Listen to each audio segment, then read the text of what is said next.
చెప్పండి అన్న, ఎట్లా చూస్తారన్న ఈ జూబ్లీస్ ఎన్నికల్లో భారీ ఎత్తున వివిధ పార్టీలు కూడా ప్రచారం చేస్తున్నాయి. మరి కాంగ్రెస్ పార్టీ కూడా ఇక్కడ ప్రధానమే, బీఆర్ఎస్ పార్టీ కూడా ఉరావరి ఇద్దరి మధ్యలో పోటీ ఉంటుందని చెప్పేసి ప్రజలు అంటున్నారు. సో మరి ఇక్కడ కాంగ్రెస్ పార్టీ అధికారంలోకి వచ్చిన నుంచి మైనార్టీలకు ఏమేమి చేసిందన్న? మైనార్టీలకు కాదు, ప్రతి వర్గానికి కూడా ఏం చేయలేదు. కాంగ్రెస్ వచ్చిన కాడ నుంచి టీఆర్ఎస్ ఉన్నప్పుడు కొంచెం పర్వాలేదు, మనకు ప్రతిదీ మనకు చేతి దాకా కాదు నోటి దాకా అందింది. మాకు 2 సంవత్సరాల నుంచి ఇంట్లో అన్నం లేకపోతే ఎట్లా బిక్కు బిక్కు అనుకుంటా ఉన్నామో అట్లా ఉన్నాము. ఇప్పుడు మాకు ఇప్పుడు ఏం లేదు. ఇప్పుడు మాకు యాస్టకు వస్తుంది. ఇప్పుడు 2 సంవత్సరాలు చూసినాం ఓపిక బట్టి, ఇంకా చూసే శక్తి లేదు, ఓపిక లేదు. బీఆర్ఎస్ వస్తే మంచిది అన్నట్టు మాకు అనిపిస్తుంది. బీఆర్ఎస్ అంతే. సో ఇక్కడ ఆల్రెడీ కాంగ్రెస్ పార్టీ అధికారంలోకి వచ్చిన 22 నెలల్లోనే దాదాపుగా జూబ్లీస్ నియోజకవర్గానికి 200 కోట్ల పైగా బడ్జెట్ ఈ రాష్ట్ర సర్కార్ కేటాయించింది. అన్ని పనులు అవుతున్నాయి అని చెప్పేసి కూడా కాంగ్రెస్ నుండి పోటీ చేస్తున్న అభ్యర్థి నవీన్ యాదవ్ అంటున్నాడు. మరి దీన్ని ఎట్లా చూస్తారు మీరు? అన్న, ఇంకా ప్రచారం కాబట్టి వాళ్ళు ఏదో ఇప్పుడు నువ్వు నాకు క్వశ్చన్ చేసినావు, నీకు ఏదో ఒకటి చెప్తే నువ్వు వెళ్ళిపోతావు కదా నా ముంగటి నుంచి అన్నట్టు చెప్తే దానికి ఏం అనలేను. ఈ డివిజన్ మొత్తం మేము చూస్తుంటాం. ఎందుకంటే మేము ఇంట్లో ఉండి ఎవరో చెప్పింది వినేవాళ్ళం కాదు.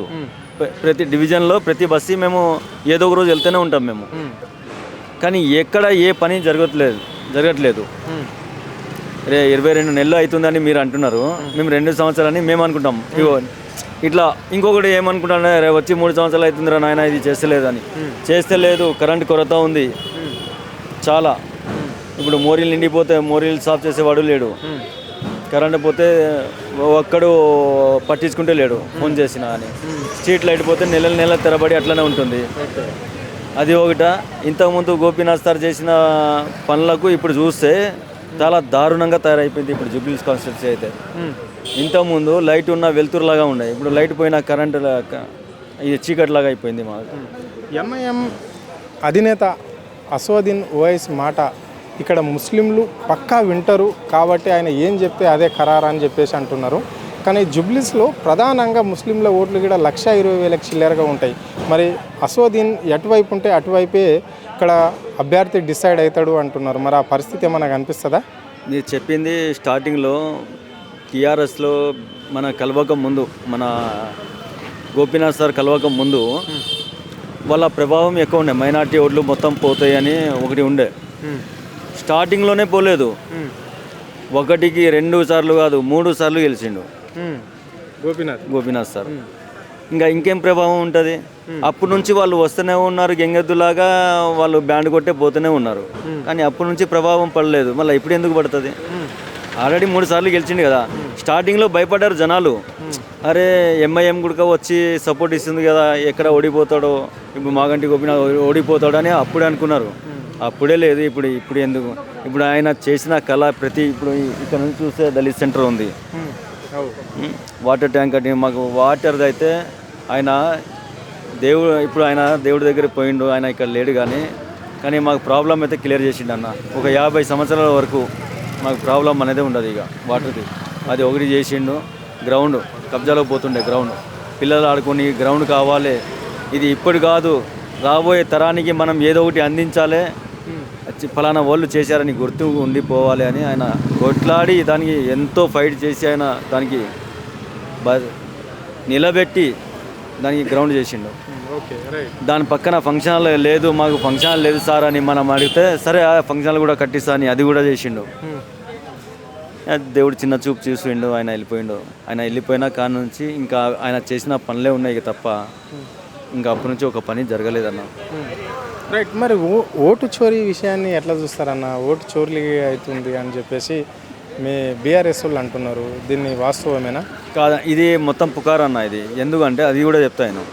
పోయినసారి వాళ్ళు చాలా టైట్గా టకాఫర్ చేసారు వాళ్ళు. ఇంకా మన వాళ్ళు ఏం చేసారంటే సరే టకాఫర్ చేస్తారు కదా అని మేము కూడా మన వాళ్ళు కూడా చాలా టకాఫర్ చేసారు. అయినా మనం గెలుస్తామని ఒకటి ఉండే, మన గోపీనాథ్ అన్న గెలుస్తాడని ఒకటి ఉండే మాకు. ఆయన గెలిచిండు. పైన ఊర్లో పొంటి నల్గొండ, మన మిర్యాలగూడ, మన ఇది నారాయణ మహబూబ్ నగర్ ఇది పోయేసరికి సార్ అక్కడ డౌన్ అయిపోయిండు. ఇక్కడ మా సారు ఉన్నా కానీ ఇంకా నార్మల్గా అయిపోయింది, ఇక నెగ్లెక్ట్ లాగా అయిపోయింది. ఇక ఇంకా అప్పటి నుంచి దాని ఫోకస్ ఇక ఈ రేవంత్ రెడ్డి కరెక్ట్ మా సార్ మీదనే జూబ్లీహిల్స్ కాన్స్టిట్యున్సీ మీదనే ఎక్కువ ఫోకస్. మళ్ళా ఆయన ఏ పని చెయ్యనియద్దు, ఆయనకు నెగ్లెక్ట్ చేయాలి, పబ్లిక్తోని ఆయనకు దూరం పెట్టాలి, పబ్లిక్ ఆయనకు చీకొట్టాలి అన్నట్టు ఈ రేవంత్ గారు చేసిండు. వీడి దళితుడికి బొంద పెడితే తప్ప ఈ జూబ్లీహిల్స్ బాగుపడదు రేవంత్ రెడ్డికి. సిఎన్ రెడ్డి కూడా మీ కార్పొరేటర్ కూడా బీఆర్ఎస్లో గెలిచి కాంగ్రెస్లో పోయిండు. ఆ ఎఫెక్ట్ ఏమన్నా పడే అవకాశం ఉందా? లేదు, ఎందుకంటే మన ఎమ్మెల్యే మన గోపీనాథ్ ఎమ్మెల్యే మన ఎలక్షన్ల ముంగట్టే ఆయన పోయిండు. మొత్తము 7 కార్పొరేటర్ల 5 మంది కార్పొరేటర్లు పోయినా కానీ గోపీనాథ్ భయపడలే, పోటీ చేసిండు, గెలిచిండు. 5 మంది కార్పొరేటర్లు పోయినా కానీ కాంగ్రెస్లో చేరినా కానీ ఈయన గెలిచిండు. ఆ ప్రభావం కూడా లేదు ఇక్కడ. పబ్లికే బీఆర్ఎస్ ఉన్నట్టు ఉంది. గోపన్ననే పబ్లికే గోపన్న.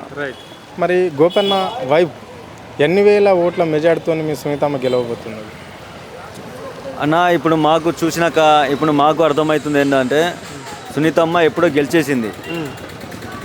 ఆమె మెజార్టీ ఎందుకంటే ఇప్పుడు వీళ్ళు పోటీ చేస్తారు కదా, వీళ్ళతో మెజార్టీతో ఈమె గెలిస్తే ఒక లేడీస్ ముంగట కూడా ఓడిపోయిండు, ఇంకా వాళ్ళ ఆయనతో ఓడిపోయిండు, ఇంతకుముందు ఇంకా ఎవరితో ఓడిపోయిండు అని ఆయన కన్నా సిగ్గు వచ్చి ఇంకా నెక్స్ట్ టైంలో ఇంకా నిలవకుండా ఉండాలి.